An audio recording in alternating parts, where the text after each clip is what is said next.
আসসালামু আলাইকুম viewers, Yasmin kitchen queen চ্যানেলে আপনাদের সকলকে স্বাগত। আশা করি আপনারা ভালো আছেন।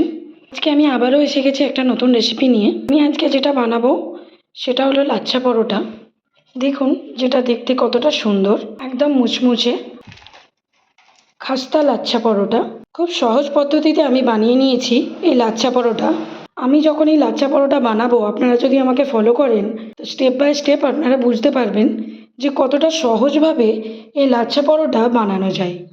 তো আসুন আপনাদের দেখিয়ে দিই লাচ্ছা পরোটা বানানোর জন্য আমি কি উপকরণ ব্যবহার করেছি আর কত সহজ পদ্ধতিতে এই লাচ্ছা পরোটা আমি বানিয়ে ফেলেছি।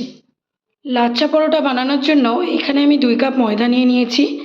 এই ময়দার মধ্যে পরিমাণ মতো নুন দিয়ে নেব, সামান্য একটু চিনি দেব আর একটু রিফাইন তেল দিয়ে ময়দাটা ভালোভাবে মেখে নেব। এবার ভালোভাবে ময়দাটা মেখে নেব। এর মধ্যে এবার অল্প অল্প জল দিতে থাকব।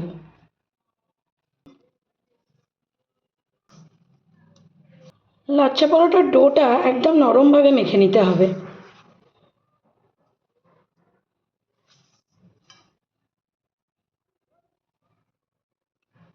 দেখুন ময়দাটা আমাদের মাখা পুরো রেডি হয়ে গেছে। এই সাইজের লেচিগুলো হবে, দেখে নিন। এই সাইজের লেচিগুলো কাটতে হবে।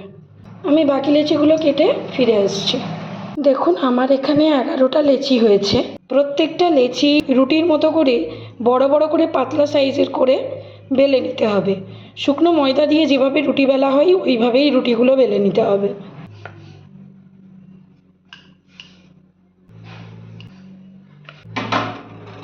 রুটির থিকনেসটা দেখে নিন, এতটা পাতলা করতে হবে। এরপর একটা পিৎজা কাটার দিয়ে রুটিটা স্লাইস করে নেব।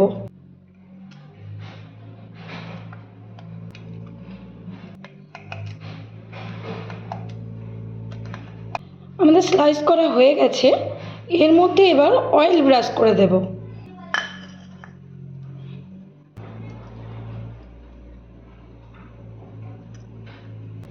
এবারে ধীরে ধীরে এই স্লাইসগুলো এক জায়গায় করতে হবে। এইভাবে ধীরে ধীরে করে নেবেন।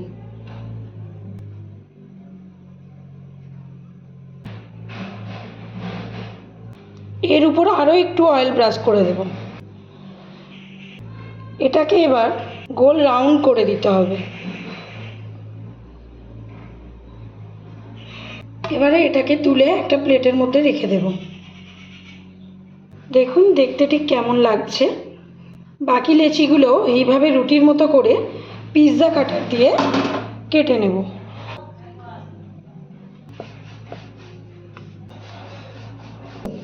দেখুন কতটা পাতলা হয়েছে রুটিটা। আগের মতোই পিৎজা কাটার দিয়ে রুটিগুলো স্লাইস করে নেব।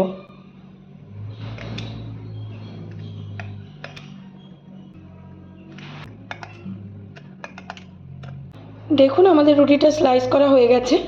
এবার তেল দিয়ে ব্রাশ করে নেব।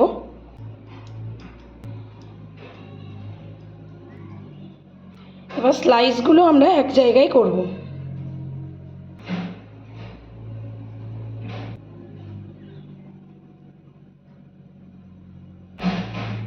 এবারে গোল করে রাউন্ড শেপ দিয়ে নেব। আবারও একটু অয়েল ব্রাশ করে দেব। দুটো লাচ্ছা পরোটার ডো আমি তৈরি করে নিয়েছি। এরপরে বাকি রুটিগুলো আমি লাচ্ছা পরোটা শেপ দিয়ে আবার ফিরে আসছি। দেখুন সব লেচিগুলো আমি এখানে লাচ্ছা পরোটা শেপে কাট করে নিয়েছি। এরপর আমি এইগুলো তেল দিয়ে কিছুক্ষণ রেস্টে রেখে দেব। 30 মিনিট পর আমি দেখে নেব লেচিগুলো ঠিক কেমনভাবে সেট হয়েছে। দেখুন লেচিগুলো ঠিক নরম আছে, একদম তেলে ডুবে আছে। এবার এক এক করে আমি লাচ্ছা পরোটা তৈরি করে আপনাদের দেখাবো। একটা লাচ্ছা পরোটা আমি তৈরি করে আপনাদের দেখাই। দেখে নিন ঠিক এইভাবেই লাচ্ছা পরোটা বানাতে হবে। এটা কোনো বেলনি দিয়ে বেলার দরকার নেই, হাত দিয়ে আমরা হালকা প্রেস করে লাচ্ছা পরোটার শেপে বানিয়ে নেব।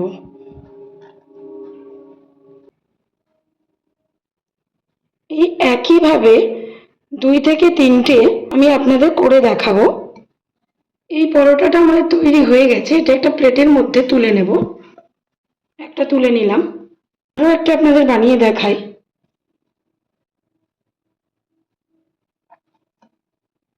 এটাও আমাদের বানানো হয়ে গেছে।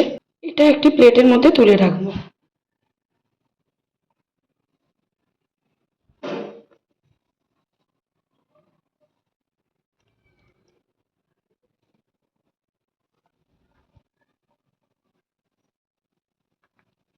দেখুন, এই তিনটে বানিয়ে নিলাম।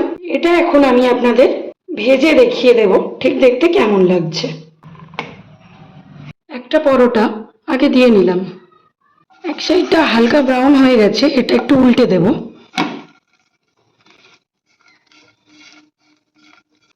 লাচ্ছা পরোটায় বেশি তেল লাগবে না, কারণ পুরো ময়দাটাই তেলের মধ্যে ছিল।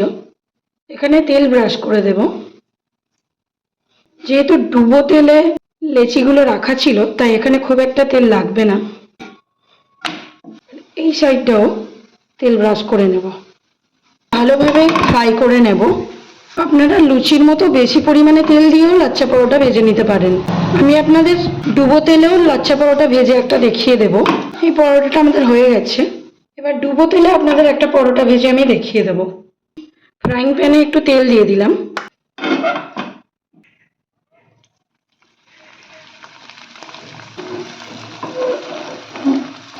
গোল্ডেন ব্রাউন হয়ে গেছে, এটা এবার উল্টে দেব।